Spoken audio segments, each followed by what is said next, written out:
Hai, balik lagi di RWPP Plot. Kali ini kita akan melanjutkan episode ketiga dari anime Shangri-La Frontier. Ih, wibu. Episode ketiga dibuka dengan menampilkan Rei Seiga yang masih mencari keberadaan Sanraku. Kali ini Rei Seiga sedang bertanya kepada Reiji dan Mia. Rei ingin meyakinkan bahwa Reiji dan Mia benar-benar bertemu dengan Hizutome yang memakai nama player Sanraku. Tapi entah apa yang ada dalam pikiran si Mia. Dia mengira jika Rei adalah monster karena bentuk avatarnya yang besar dan kuat. Mia ingin memanah Rei, tapi Reiji langsung melarangnya. Mia, bodoh kali nih cewek. Di sini Mia berkata jika penampilan avatar Rei Seiga cukup menakutkan, tapi Reiji menegaskan jika semenakutkan apapun penampilannya, dia tetaplah player. Mia jadi malu sendiri dan ngambek. Rei melanjutkan pertanyaannya tentang keberadaan Sanraku. Lalu Reiji memberitahu jika saat itu Sanraku terkena racun Python dan dia berlari ke arah kota Secondile. Tak lupa Reiji menyebutkan ciri-ciri Sanraku, yaitu berkepala burung dan setengah telanjang. Di sini Rei tak habis pikir maksudnya jika Hizutome mampu mengalahkan Python kelaparan tanpa mengunjungi kota awal. Sebagai ucapan terima kasih kepada Reiji dan Mia yang telah memberikan informasi tentang Hizutome, Rei Seiga memberikan sebuah hadiah berupa teleporter koordinat kepada Reiji dan Mia. Setelah itu Rei langsung bergegas menuju kota Secondile.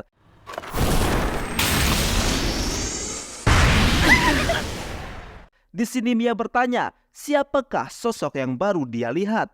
Reiji mengatakan jika dia tidak mengetahuinya, tapi dilihat dari lambang yang ada pada jubahnya, bisa jadi dia adalah salah satu klan yang berfokus untuk memburu monster unik. Khususnya Lycagon sang pembunuh malam. Mia bertanya tentang apa maksudnya monster unik. Reiji lalu menjelaskan jika monster unik adalah monster khusus yang memiliki nama dan gelar, di mana biasanya monster yang sudah dikalahkan atau ditangkap muncul kembali sebagai individu baru setelah jangka waktu tertentu.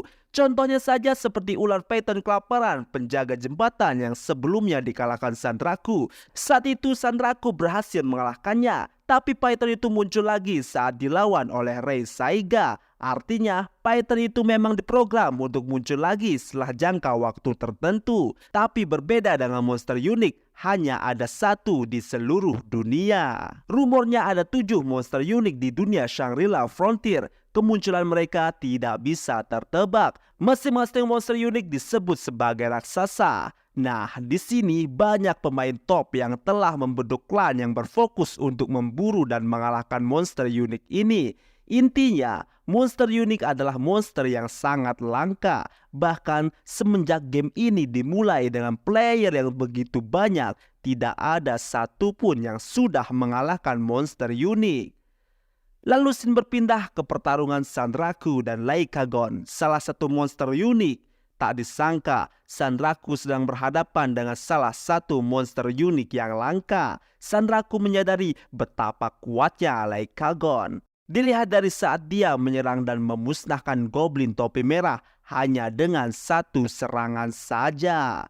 Tiba-tiba Lycagon langsung menyerang Sanraku dengan cakarnya, tapi Sanraku berhasil menangkis dengan skill perfect parry dan menyerang balik. Tapi serangan Sanraku tak mempan sama sekali kepada tubuh Lycagon.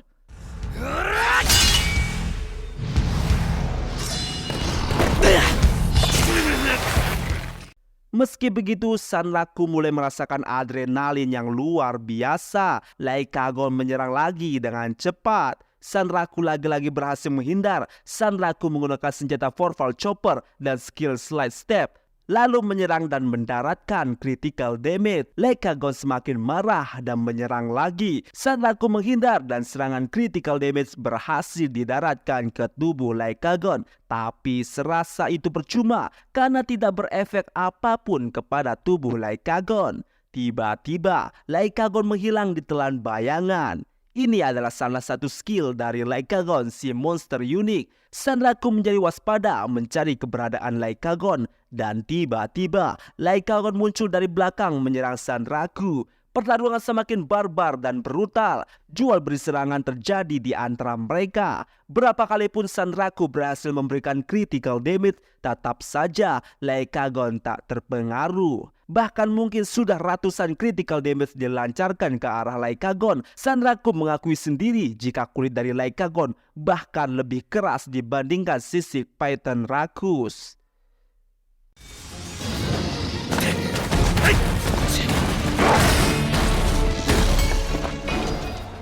Sampai-sampai senjata Forbal Chopper milik Sanraku sedikit lagi hancur. Dengan begini, Sanraku harus cepat menemukan titik lemah dari Lycagon. Alih-alih menyerah, justru ini membuat Sanraku semakin bersemangat. Serangan selanjutnya, Sanraku mengincar mata Lycagon, tapi tak disangka serangan ke mata tidak mempan sama sekali. Lycagon tiba-tiba melolong panjang, tapi entah kenapa itu membuat tubuh Sanraku tidak bisa bergerak. Setelahnya Lycagon menghilang ditelan bayangan lagi dan wush, serangan terakhir dari Lycagon, tebasan yang langsung memutus kaki dari Sanraku. Sanraku dalam keadaan kritis, bahkan dia berharap ada player lain yang menyelamatkannya saat ini. Tragis sekali, tapi Sanraku menyadari jika tidak ada hal yang sesinematik itu. Drama sekali, bahkan dalam keadaan kritis Sanraku masih mendapatkan keajaiban karena HP-nya masih tersisa meskipun hanya satu saja. Sanraku mulai menyadari jika yang dia lawan saat ini adalah sebuah kemustahilan yang diciptakan. Tapi Sanraku berkata, jika kemustahilan artinya bisa dikalahkan. Wow, percaya diri sekali. Dari sini Sanraku berjanji suatu saat nanti pasti dia akan mengalahkan Lycagon. Dan Sanraku pun kalah dalam pertarungan ini. Di sini Sanraku kembali respon di penginapan. Tapi kali ini Sanraku terbangun dengan penampilan berbeda. Di mana tubuhnya terdapat sebuah tanda merah. Yang ternyata adalah sebuah tanda kutukan dari Lycagon. Di mana dengan tanda kutukan ini, Sanraku mendapatkan 5 hal, yaitu pertama, perlengkapan apapun tidak dapat dipasang pada bagian tubuh yang terkena tanda Lycagon. Kedua, monster dengan level lebih rendah dari karakter yang terkena akan melarikan diri. Ketiga, percakapan dengan NPC akan terpengaruh oleh adanya tanda Lycagon. Keempat, bagian tubuh yang terkena akan memperoleh ketahanan terhadap efek sihir. Dan yang terakhir, kutukan dapat dihilangkan melalui didoakan oleh seorang saint atau mengalahkan si perapal kutukan yang di sini berarti Lycagon sendiri. Sontak saja Sanraku menjadi kesal karena semua item seperti baju, celana, sepatu, sempak, bercanda, bukan sempak. Semua itu tidak bisa dipasang di tubuh dan kakinya. Dengan berat hati, Sanraku mencoba bersabar dengan keadaannya saat ini. Meskipun di pikirannya, game ini juga ternyata sampah.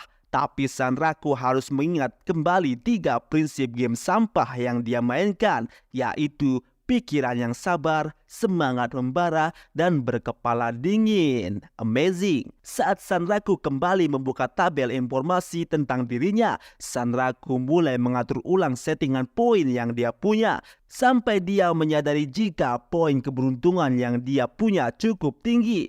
Dan itu adalah penyebab dari Sanraku saat kritis melawan Lycagon masih punya 1 HP. Saat sedang merenung, tiba-tiba sesuatu menimpa kepala Sanraku dari atas. Ternyata itu adalah kelinci putih lucu, imut dan gemoy yang menggunakan seragam dengan topi lucu.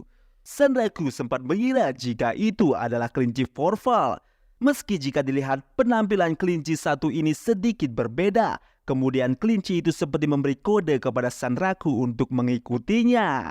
Sanraku bergegas mengikuti si kelinci. Sanraku terus berlari, terus berlari, terus berlari. Sanraku berharap jika bisa menangkap kelinci ini, dia bisa mendapatkan item langka. Sampai di sebuah jalan buntu, tiba-tiba kelinci itu mengeluarkan sebuah pintu yang entah dari mana datangnya.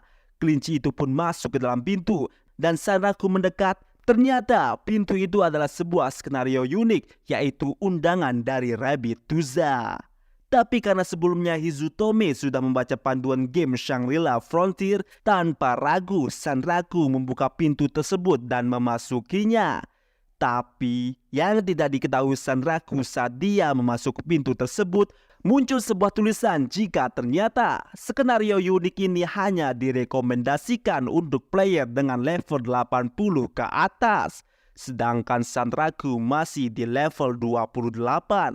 Jadi bagaimana bisa Sanraku bisa diizinkan masuk? Cukup misterius. Ternyata pintu itu mengarah ke sebuah kota kelinci yang bernama Rebituza. Saat sedang melihat-lihat kota yang penuh kelinci, seseorang menyapa Sanraku dari belakang. Ternyata itu adalah kelinci putih imut lucu dan gemoy yang dikejar Sanraku tadi.